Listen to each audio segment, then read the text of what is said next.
What's up, good people? Sam Farkas with Green Hills Guitar Studio here, back with another 5-minute lesson. As always, these lessons are based on real questions, topics that pop up while I'm teaching guitar lessons here in Nashville, Tennessee.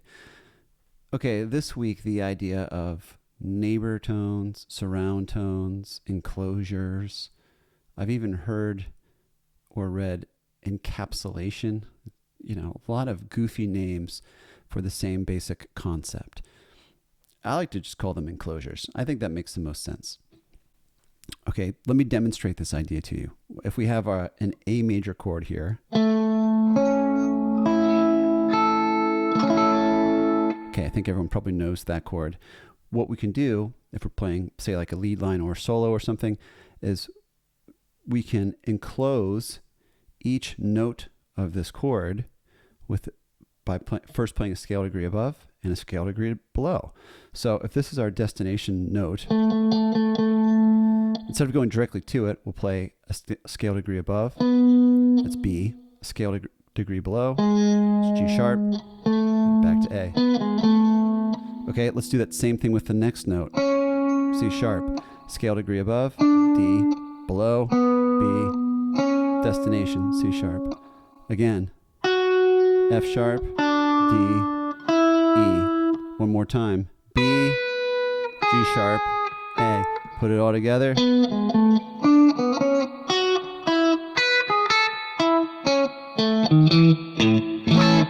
Okay, cool idea.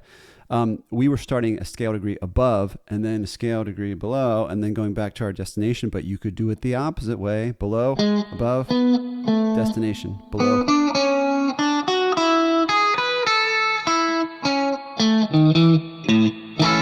That's cool, okay? So those are diatonic enclosures. We're playing scale degrees above and or below, and then arriving at the desired note, usually a note in the chord we're playing, okay? Cool idea. There's also chromatic enclosures. So now we're not concerned with whether those notes that enclose our destination note, we're not concerned if they're in the key of A or not, right? We're just going to play chromatically. Half step above, half step below, destination.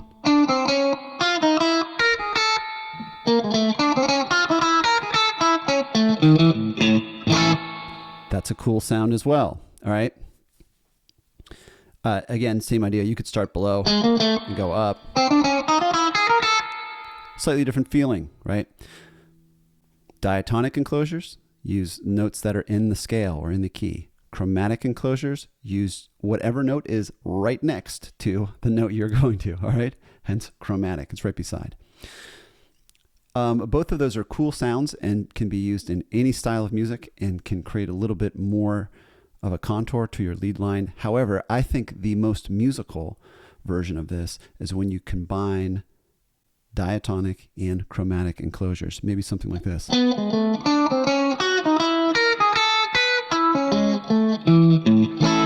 try that one more time.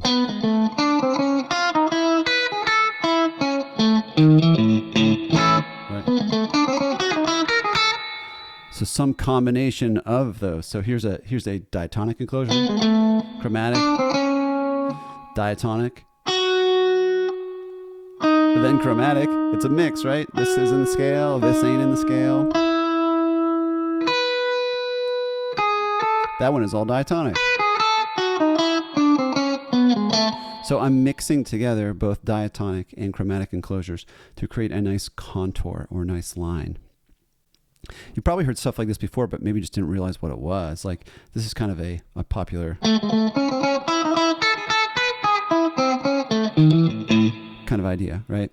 So next time you're playing a solo or writing a melody or something, if you want to create more movement and create more rhythmic and more interest and more of a contour, try this idea of just enclosing your destination note with either chromatic or diatonic notes or a combination of the two, right?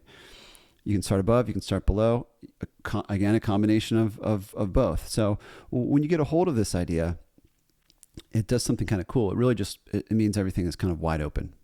It's all on the table, right? You can play whatever you want, provided the contour is musical and creates some tension and release. Okay? Enclosures, check them out. See ya.